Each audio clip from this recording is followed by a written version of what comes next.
De 4 a 7 de la tarda, Extraradi. Resistència analògica! Molt bé, ara que ja sabem tot el que s'ha de saber del GPS, el desprendrem del vostre cor tecnofílic. Aquesta secció serà una mica més curta del normal perquè us hem hagut d'explicar totes les coses d'abans, però no importa, perquè el GPS us el traurem de sobre. L'important és que arribi el missatge, la qualitat, no la quantitat. Mira, necessito tan poca estona per fer el missatge que encara perdré més temps explicant-te l'orquestra estable de l'efectista analògic, que és que portem ja més de 30 seccions, en Jordi ja ha agafat molta soltura en això, aleshores jo en comptes ja de dir-li quin instrument vull que soni, li he portat tots perquè ell els pugui triar. Aleshores són la secció de cordes, que és això, hi ha la secció de vents, que és això, i hi ha la secció de percussió, que és molt completa perquè té la percussió contundent, és així, la percussió llatina, que és així, després percussió metall, què tal? I tenim el rei dels instruments, la corda percutida o piano. Bé sona, per favor.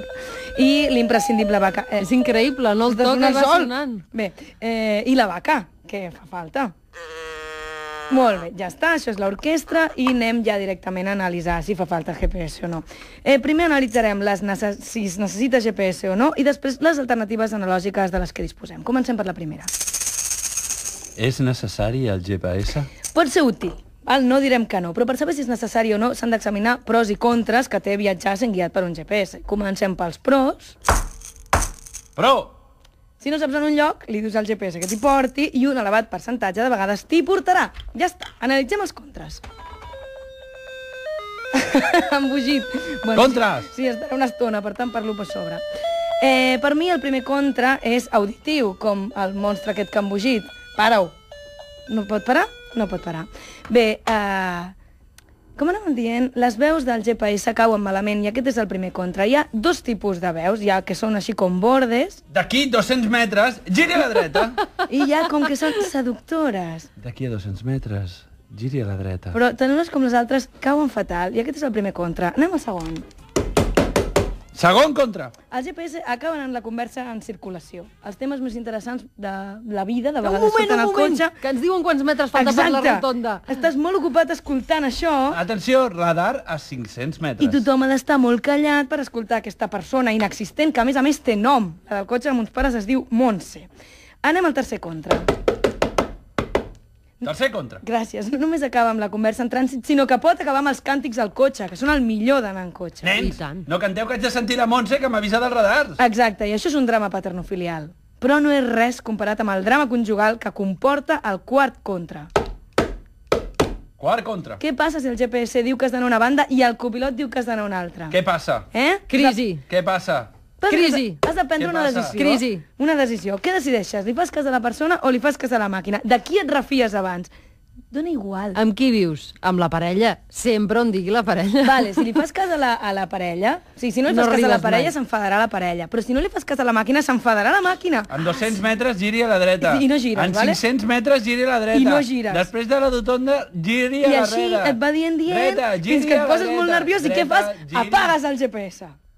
I aquí es demostra que no és necessari el GPS. Tenim cinta de victòria? Vale, això era la cinta de victòria, ja està, ja hem guanyat. Per tant, ha arribat el moment de les alternatives.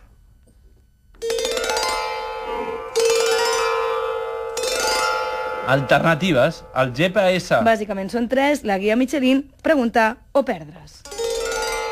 1. La guia Michelin. O guia Pancamsa, consisteix en un llibre enorme i poc rígid, amb enquadernació espiral, que acostuma a trencar-se per la part de dalt de la tapa i que està format per un sistema de mapes molt complicat que es dupliquen sempre, però que té coses molt bones.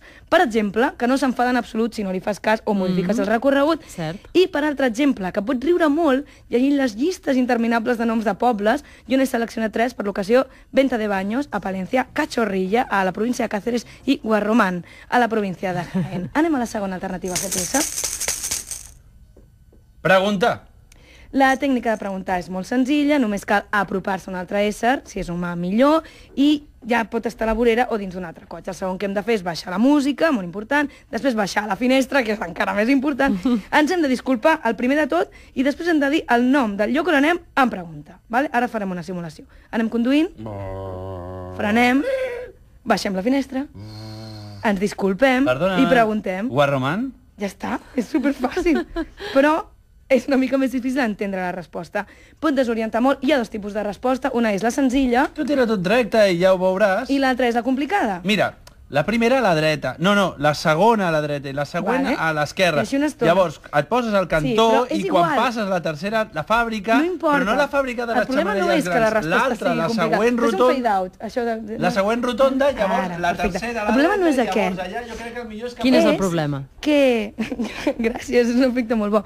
Que estàs tan ocupat demostrant que ho entens tot que t'oblides d'escoltar. Aquest és el problema que té que et donguin. Amb aquella cara de concentrat de sí. I des de la resistència analògica proposem una solució molt senzilla a aquest problema. Preneu apunts. Preneu apunts del que us diuen i sabreu arribar. I amb això arribem a la tercera alternativa, el GPS.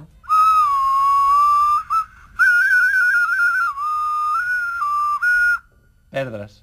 M'encanta.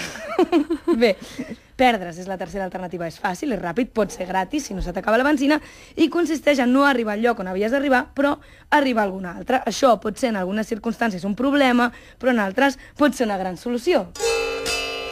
I ja està, 3 alternatives al GPS completament analògiques que posen molt en entredit la imprescindibilitat del mateix. I amb això, doncs, acabem la resistència d'avui. Resistència analògica! M'heu convençut. T'hem convençut? Crec que amb el GPS m'heu convençut. Doncs, Olga, has de triar a què ens oposem la setmana que ve.